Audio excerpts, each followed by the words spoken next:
विघ्नविनाशिनी Vinayak Janani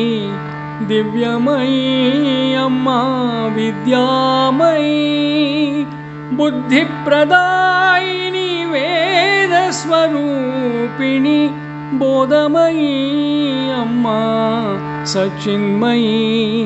ब्रह्ममयी Amma विष्णुमयी शक्तिमयी Shiva शक्तिमयी Shri Krishna भावमाय Parashakti भावमाय कातरुणेनं जगदम्बिके अमृतानन्दमयी